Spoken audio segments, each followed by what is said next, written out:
Arcadia Colony has recently released for the Nintendo Switch, and it's a game that has brought me moments of joy as well as frustration, and I plan on detailing it all for you in this review. Arcadia Colony is a Metroidvania title, and for those of you that are not familiar with this style of game, it basically means that it's an action-adventure platformer with non-linear exploration and progression. In my review of Arcadia Colony, I plan on touching on many different aspects of the game, including the story, gameplay, difficulty, controls, and replayability. My goal here is to provide you with more than enough information so you can determine if this game is worth your time or not. So let's go ahead and dive right in.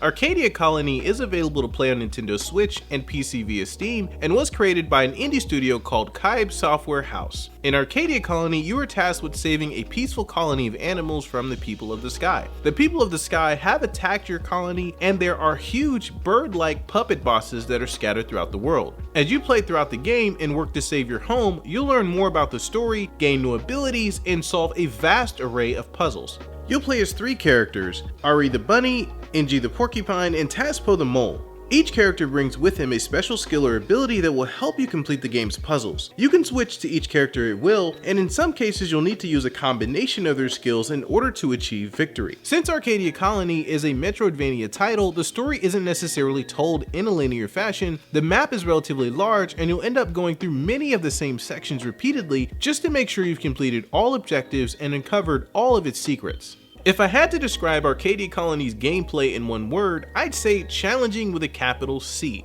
Don't be fooled by the game's vibrant colors and cartoony art style, as this game can get difficult, so much so that it can get downright frustrating at times. Most of the movements are fairly repetitive, and it doesn't take very much time to master the game's basic movement. But once you feel like you've got it down, the game ramps up the challenges. One of the hardest parts for me has to deal with some of the game's platforms you'll have to jump on. Sometimes it felt as if my character just slid right off. And I thought this might have been a glitch at first, but after reaching out to the game's publisher, I was able to confirm that this is an intended feature. Now, if you're someone who enjoys difficult games, then Arcadia Colony is the game for you. But if you're someone who is up for something a little more casual, just know that some parts of the game may make you rage quit, especially when you've fallen off a platform more than a few dozen times.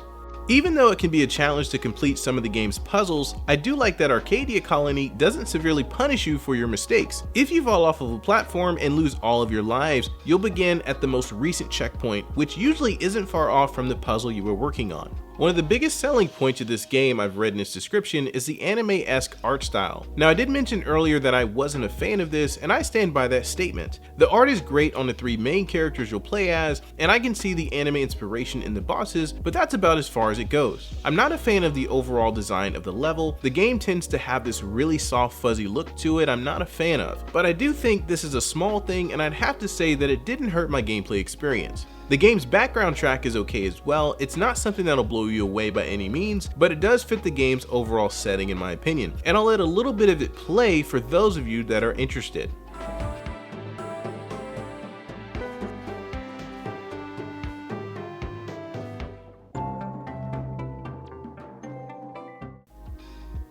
I spent quite a bit of time with Arcadia Colony, and I wasn't able to beat it during my playthrough. I think this is a very good sign if you're someone that is concerned about the length and potential replayability aspects of this game. With this type of game, there aren't any multiplayer or co-op options, but that's not really needed here. Arcadia Colony is one that you can play in your spare time and keep progressing your way throughout the map until you beat it. And the map is a very good size. You'll have to play many areas of the map multiple times and even progress through them backwards, since you'll gain access to previous areas with new abilities, which is pretty fun.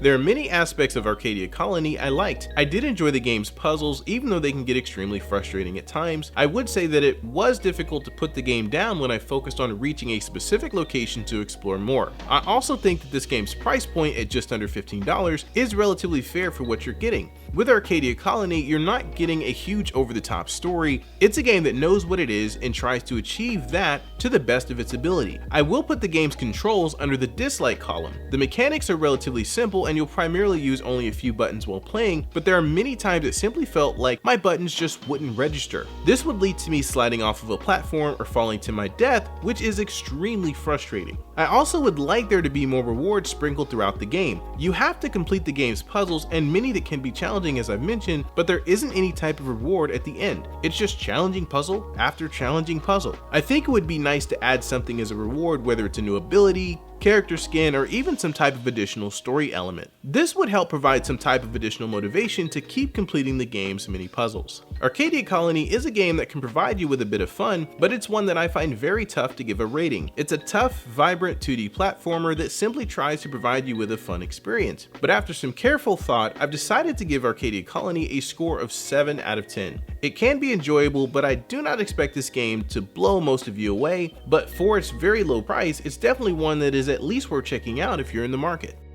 Thank you for taking the time to watch this video. What are your thoughts on Arcadia Colony? Is this one you're going to check out, or is this a title that you're going to skip? Let me know by leaving a comment below this video. While you're down there, be sure to give this video a like, subscribe, and also hit the notification bell so you never miss another one of our videos. And if you'd like any more video content from us in the meantime, check out one of the 2 videos on your screen right now. Thank you so much for watching, and we hope to see you in the next video.